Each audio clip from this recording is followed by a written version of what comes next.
5 people to never let into your home if you want to be rich.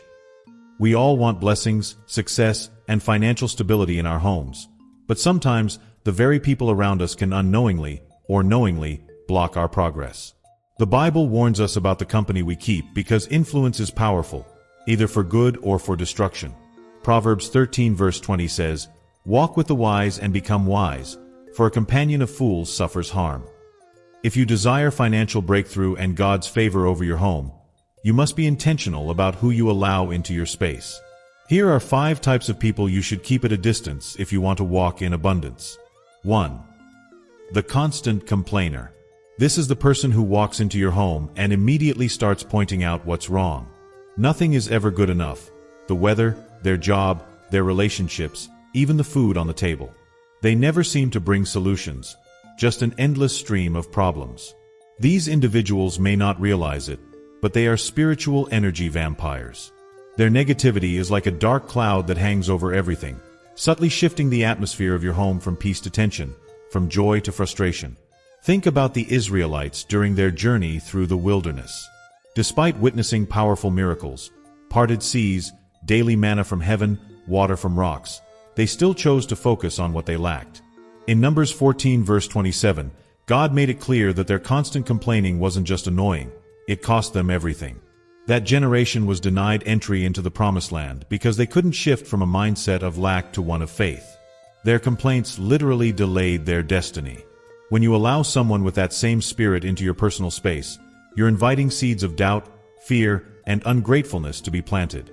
And where there is no gratitude, provision dries up.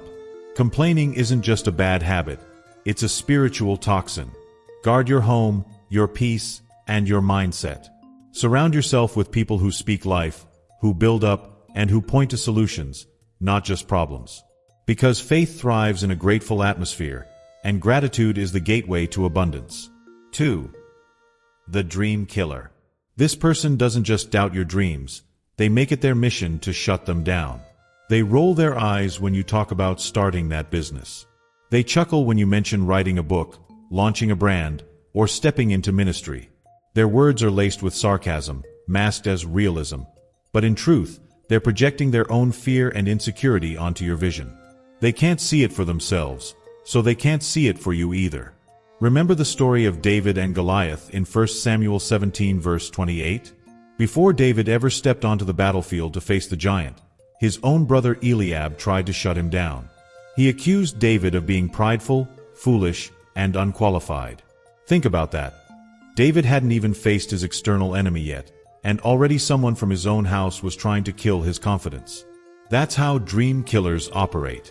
They attack before you even begin, trying to snuff out your light before it can shine. Protect your dreams like seeds. Don't plant them in toxic soil. A dream killer in your home will never build with you. They'll only tear down what you're trying to grow. Choose your circle wisely, because your destiny depends on it. 3. The lazy freeloader. We all want to be kind. We want to help people. But there's a difference between helping someone and carrying someone who refuses to move. The lazy freeloader is the person who shows up empty-handed but always leaves with something. They never contribute, yet they expect to benefit from your hard work, your home, your energy, and your resources.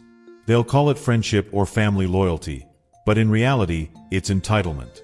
Proverbs 20 verse 4 gives us a clear warning. A sluggard does not plow in season, so at harvest time he looks but finds nothing. In other words, if someone refuses to put in the work during planting season, they shouldn't expect to share in the harvest. But the freeloader wants your harvest without the hustle. And worse, their presence can kill your drive. When you see someone lounging while you're grinding, it starts to wear on your spirit. It makes you question why you're pushing so hard when others are coasting off your effort. Yes, the Bible calls us to be generous and compassionate. We are to help the poor, lift up the weak, and support one another in love. But it also tells us not to be unequally yoked, not just in marriage, but in any close relationship. When someone consistently refuses to take responsibility for their own life and expects you to carry their burden without lifting a finger, that's not partnership, that's parasitism. 4. The envious hater. This one's tricky, because they don't always come with open hostility. In fact, Sometimes they smile when you succeed, but it never quite reaches their eyes. The envious hater is the one who claps for you in public but curses your name in private. They're uncomfortable with your glow, irritated by your blessings, and silently hoping for your failure, just so they can feel better about their own lack.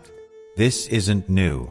Envy has been poisoning relationships since the beginning of time. In Genesis 4 verses 5 to 8, Cain's heart turned dark because God favored Abel's offering. Instead of looking inward, instead of asking how he could grow or do better, Cain let jealousy consume him. And what started as bitterness turned deadly. He murdered his own brother. That's the power of unchecked envy. It can live right next to you, eat at your table, and still plot your downfall. Envy is dangerous because it's often disguised as harmless insecurity or tough love. But in truth, it's a silent enemy. It breeds gossip, betrayal, and sabotage. And the more you elevate, the more uncomfortable envious people become. They don't want your light to shine too bright, because it highlights what they refuse to address in their own lives. That's why you must protect your peace like it's sacred, because it is. If someone can't genuinely celebrate your wins, they have no business being close to your journey. You need people in your space who will lift you up, not secretly hope you fall. Distance yourself from envious hearts, because peace, success, and favor flourish in an atmosphere of genuine support. 5. The bad influence. Sometimes, it's not the loud enemy outside your gates, but the quiet voice on your couch leading you down the wrong path. The bad influence doesn't always look dangerous. They may come off as fun, spontaneous, or just keeping it real. But little by little, they pull you off track, tempting you into reckless spending, luring you with get-rich-quick schemes, or even drawing you into sinful habits that erode your purpose and peace. The Bible is clear in 1 Corinthians 15 verse 33, "Do not be misled, bad company corrupts good character."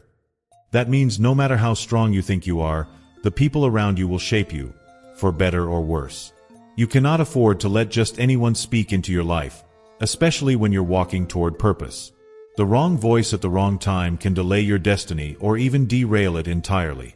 The right people will sharpen you, support you, and help unlock the greatness God placed inside you. You're closer than you think. Don't let the wrong crowd block what heaven has already prepared.